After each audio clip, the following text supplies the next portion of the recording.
Hello mga Suki Labs, kamusta po kayo dyan? Ako ito busy. Ito po ang lulutuin ko ngayon. Ayan. Yan. Yan po ay 10 pirasong manok. Yan. Iyan po ang aking weekend. Busy. Ayun na naman kasi maraming bisita. Pero kaya yan, sige lang. At saka magluluto pa ako ng isang recipe para doon sa kabilang bahay. So yan po ang aking Hi mga Suki Labs! Luto na po ang aking manok na pinakuluan. Meron po kasing party sa kabilang bahay sa anak po ng amo ko. So, nagpaluto po sila sa akin. Kaya ito, hahanguin ko na kasi naluto na siya. Ilalagay ko na po ang rice. Iniingatan ko lang na hindi madurog ang manok. Yan. Pagka nadurog ko po kasi yung manok, masisira yung recipe ko. Ayokong mangyari. Ang gusto ko, buo ang recipe ko. Lalo pagka ganito na may mga handaan. Gusto ko yung perfect talaga yung pagkakaluto ko.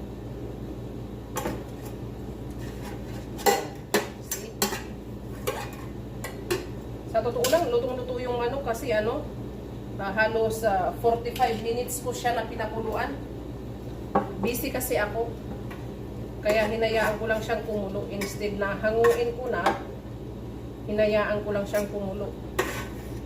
Kaya ayan, naluto talaga siya.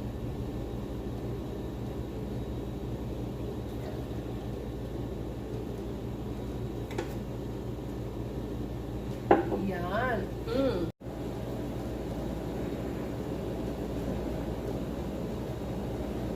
Ilalagay ko na ang ating rice.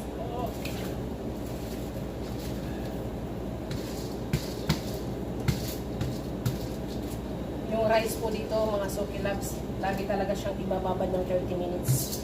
Or more than 30 minutes. Kasi wala siyang lasa pagka hindi nakababad. Ay, hindi naman sa walang lasa. Kung baga, iba talaga pag nakababad siya.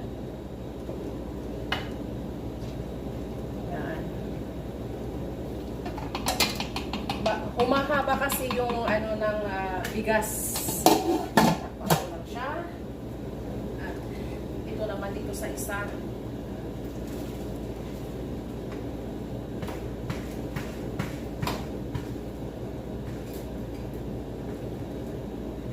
Tapos dito mga Suki Labs, may lulutuin pa akong iba.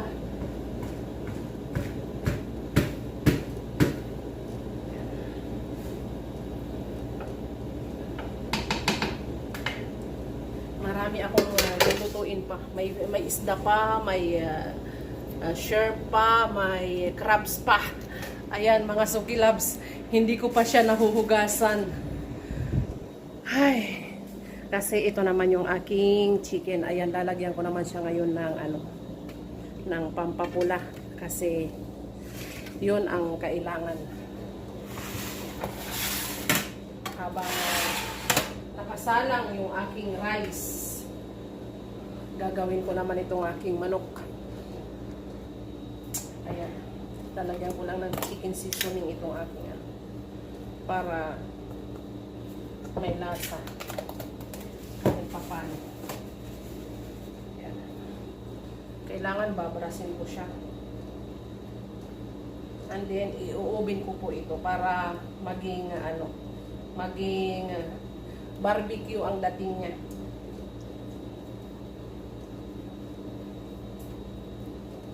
Malaking tipid sa kanila mga Suki Labs pagka may party sila tapos nagpapaluto. Malaking tipid sa kanila, kaya nga lang Howard talaga ako.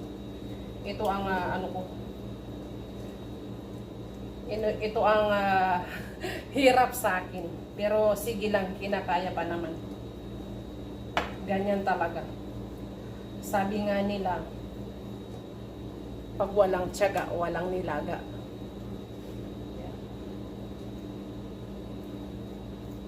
Kaya tiis-tiis lang talaga. Ganun po ang buhay ko dito. Pinaghihirapan ko bawat sentimo na sinasahod ko. Hindi madali ang trabaho namin, pero lahat kinakaya namin.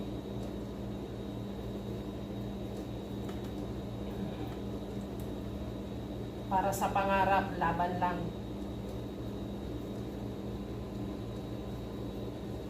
Laban lang para sa pangarap. Bago matupad, talagang maghihirap.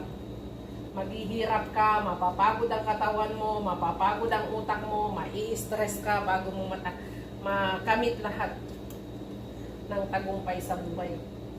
Ganun po talaga. Hahay, pero sige lang, kaya ko yan. Oh, sakto lang yung nagawa ko ah. Sakto lang dito sa ano kung ano.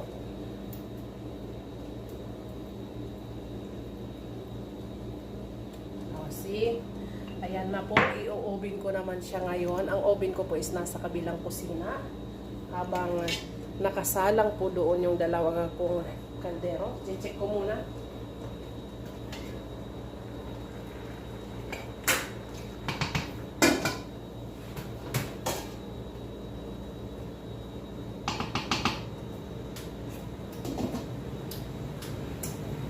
Tinikman ko dito. Ayos!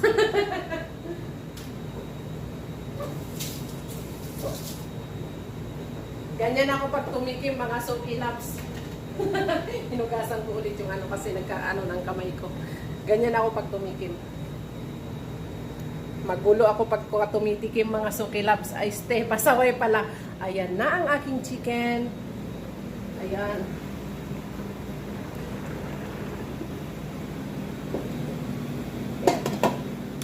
Kasi diba, pwede na ako magtayo ng ano, Arabic food restaurant sa Pilipinas. Kaso wala akong pera. Ambisyusang pala ka. Ay, sige lang, kaya pa.